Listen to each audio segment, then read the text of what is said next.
are fuel prices so high, and what can fleets do about it? On this episode of HDT Talks Trucking, we're talking to Glen Sokolis, an industry veteran who specializes in helping fleets manage their fuel costs. This episode is sponsored by Circle K. Get the most savings on every gallon when you fuel with the Circle K Fleet Card. Learn more at CircleKFleetCards.com. Hi, I'm Deborah Lockridge, Editor-in-Chief of Heavy Duty Trucking. Today, we're talking to Glen Sokolis. He's been in the industry for 30 years, and he runs the Sokolis Group, a fuel management company. That means that he helps fleets buy and manage their fuel better. He's written for HDT in the past, so I asked him to share some tips for us on how to save money on fuel beyond getting better miles per gallon. But before we get started, don't forget to follow us on social media and subscribe so you don't miss an episode of HDT Talks Trucking.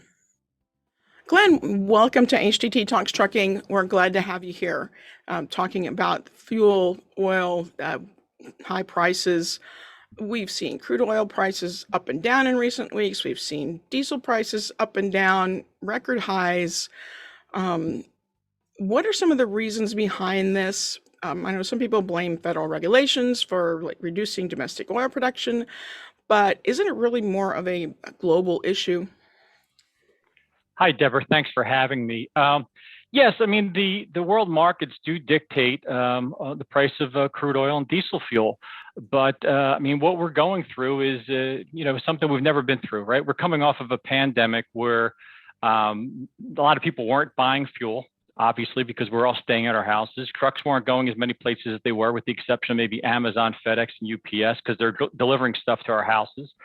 But over the recent years, now that we're all back driving again and trucks are delivering products to us and planes are flying, I mean, the demand has increased. And that has caused, obviously, the prices to go up tremendously. And, I think part of the problem is, when fuel prices were low, we basically came out from a government standpoint and said, listen, we don't want to be around fossil fuels anymore. We want to get out of that business. We think electricity and alternative fuels are the way to go. And we basically told the oil drillers and frackers that, your business is not going to be around for a long time. And when we started to increase demand, oil drillers and frackers said, well, if we're not going to be around long term, then I don't think we want to continue to drill and frack. So our production's down a little bit and our demand's up, and that's to help dictate the pricing of where we're at. So how much has the war in Ukraine been affecting global fuel prices and the global oil prices and the price of fuel we end up paying here? Well, I think the biggest problem that we're having with the war in Ukraine, as far as pricing goes, is that it's really just a matter of uncertainty. We use very little fuel from Russia, very little, but Europe uses a lot. So if Europe then needs to use a lot more, if their demand for Russian oil is large, then they're not buying necessarily Russian oil, or they're afraid they're not going to get Russian oil because we're really not sure what Putin's going to do in this situation, that they might have to start using some of the resources where we get our fuel from, like Saudi Arabia and some of the other Arab nations. And if that happens, then prices, will jump. Right now, you sort of have a market that is hedging against that. And I think that's why we're having the prices where we're at right now. So if I'm a fleet, how, and this is certainly not the first time oil and fuel prices have gone up and down.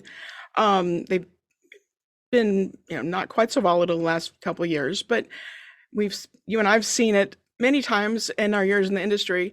How can a fleet be prepared for these kinds of fluctuations? Well, we haven't seen anything like this. This is incredible. I mean, my 30 years in the fuel industry, I haven't seen anything that resembles this at all.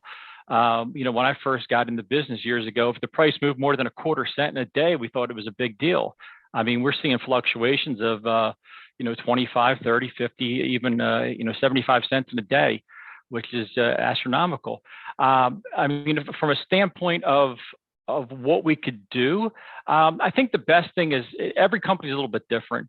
So I think some companies, if you're a small company, you can go and obviously shop around, look down the block and see who has the lowest fuel prices.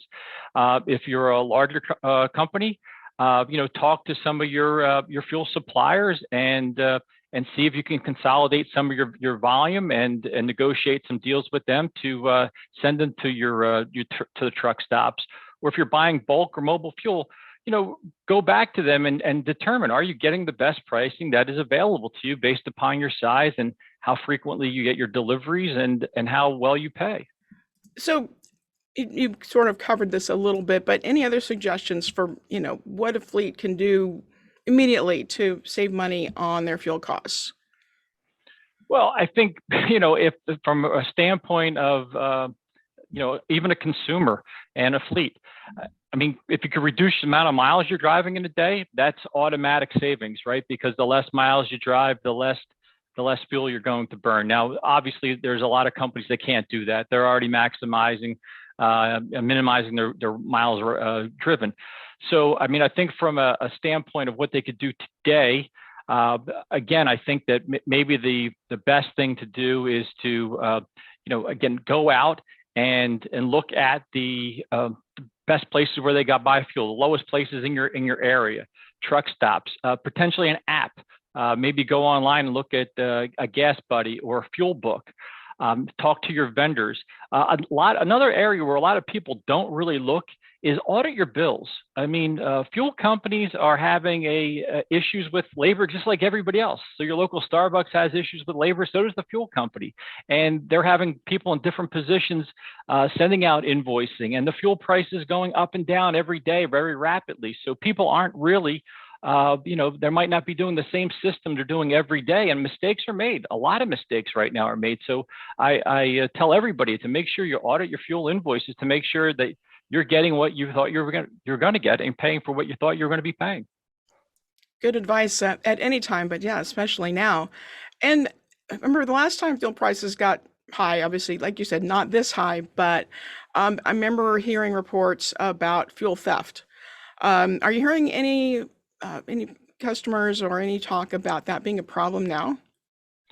Surprisingly, I'm not hearing a lot about fuel theft right now. And you're right. I mean, in past times when the market has gone crazy, that fuel theft usually jumps into the scene pretty quickly. I have not heard that right now. And that could be for a couple different reasons. I mean, I think that, at the pump, fuel cards have gotten a little bit more secure over the years with PIN numbers and odometer readings. I also believe that anti-theft devices on vehicles have gotten to be a little bit better.